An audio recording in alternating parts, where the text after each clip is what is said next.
તો અત્યારે આવી જશે આપણે ફરીથી બાથરૂમમાં અને ચીડી પાવો આવી ગયો.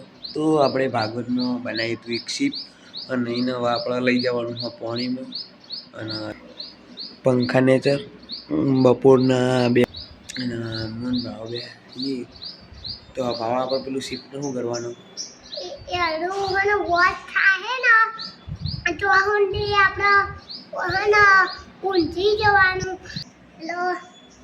બોલ હેડો આવા જઈએ આપણે શીપ જોવા તો ઉપર જઈએ આપણે ધાબા ઉપર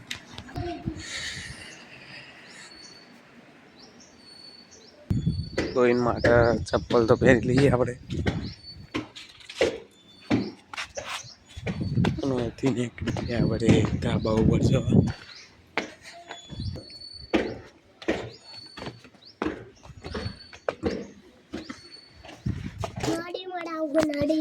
તો શીપ તો આપણી એવી ને એવી જ છે કમ્પ્લીટ જ પાછા 3-4 દાડા પછી જોઈએ આપણે શીપ અને આ લોડર એ આપણો કમ્પ્લીટ જ છે બધું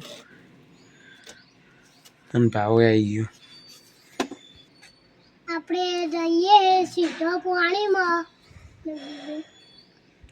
બીજું અમે સીધા બીજું કયો ભાવેશભાઈ બીજું જોવું અમે સીધા પાણીમાં જઈએ અને ઈટન પાણી જઈને અને જવાડીએ છે અને અમે આ લાઈન પાણીમાં જવાડીએ પાણીમાં અને ઈટન લઈને છે પછી દંડી વચ્ચે આમ ફેરવાડાનું બેહીન અને બીજું પછી બસ એ ઠાઠું લઈ જવાનું પછી બીજું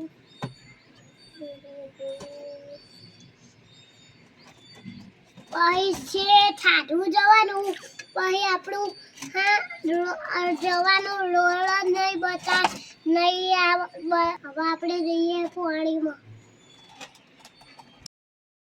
તો અત્યારે આપણો નહીં ગયો હો કોફી કલર કાળો જેવો તો આપણે શીપ ઉપર લગાવીને ચેક કર્યો તો અત્યારે આપણે હવે આખા શીપ ઉપર એનો કોફી કલર કરી દઈએ ને પછી એને સુકાવા દઈએ ને પછી આપણે લઈ જઈએ નાવડીમાં ઉતારવા માટે બરાબર તો આપણે કરી દઈએ કલર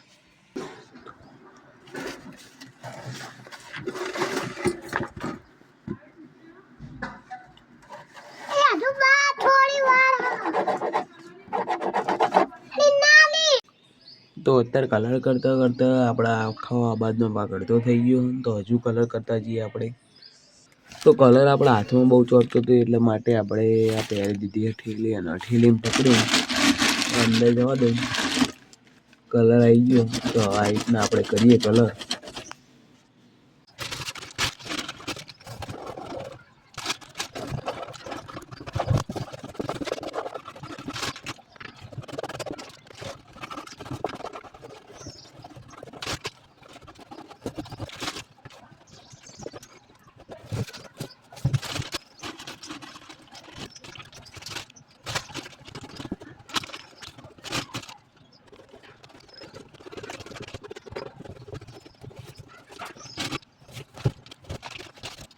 એક બાજુ કમ્પ્લીટ એક બાજુનો ભાગ કલર તૈયાર થઈ ગયો અને આપણી શીપ ઉપર લગભગ લખાય તો લખશું એક બાજુ MSC લખવું એટલે જે આપણા યુટ્યુબમાં બધામાં આવે ને જે શીપો આ બાજુ 2 બાજુ કલર થઈ ગયા એટલે હવે લખવાનો મેર આપણે આટલા જ આવે છે કબૂતર બહુ આવે તો હવે આપણે લખી દઈએ આટલા MSC કાં તો પછી તો એ જોઈ જઈએ લખાય આયરા કલરથી લખાય તો લખી લે હું નહીં તો રવા દે હું તમને બતાડીએ ખુદ લખીને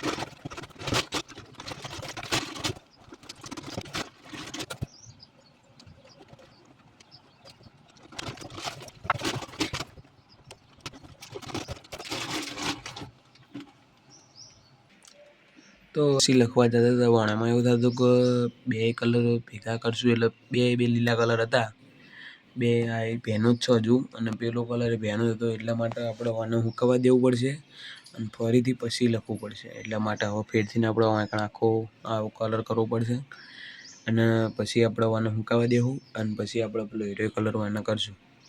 તો અત્યારે આખા બધે આયરો કલર કરી દઈએ.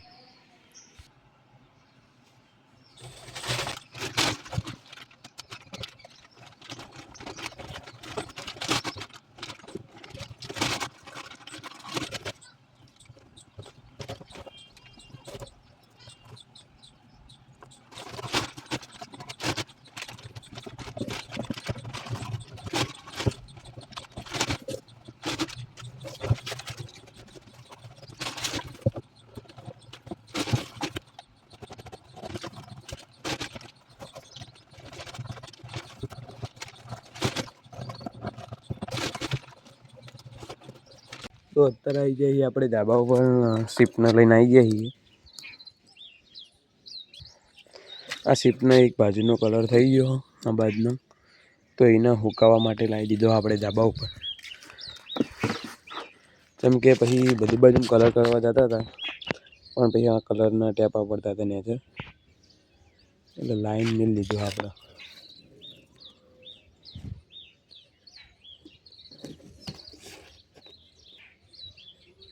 અત્યારે આવી જઈએ આપણે ધાબા ઉપર ને ધાબા ઉપર લઈ લીધો કલર, એટલે વાંકણ બધી બાજુ કલર કરી જ દઈએ પછી હુકાવા મેળ દેવું. એવું કરીએ આપણે. હેડો અત્યારે કલર થઈ ગયો આપણા આ બાજુમાં. આ બે જગ્યા બાકી ખાલી આયરી ને આયરી, બાકી આ બાજુ બધે કલર થઈ ગયો જોઈ લો. અને અંદર બાકી આ બે જગ્યાએ બાકી અને પાછળની સાઈડ બાકી. પાછળની સાઈડ આપણે તો છેલ્લમ છે આ બે આગળ સાઈડ ને અંદરની સાઈડ કલર સુકાઈ જાય એટલે આપણે પાછળની સાઈડ કરશું કલર. એટલે પછી આપણને પેલું આ બાજુ ગમે તે બાજુ કલર આ બાજુ દિવાલે કોઈ ચોટે ના, એટલા માટે આપણે પહેલાં કલર અંદરથી ને આ બે જગ્યાએ પહેલાં કરી દઈએ કલર અને પછી તમને મળીએ. A few moments later. વાર આપણે ફરીથી આવી ગયા ને પાછું બધી બાજુમાં આપણે કલર થઈ ગયો. આઈડિયો જોઈ લો તમે કે જે ફરતી બાજુમાં બધી કલર આપણો થઈ ગયો અને અંદર ને પાછળ બે જગ્યાએ ખાલી બાકી. અને હવે આપણને કલરના ઘડીક માટે કલાક એટસથી સુકાવા દેવો પડશે ધાબા ઉપર.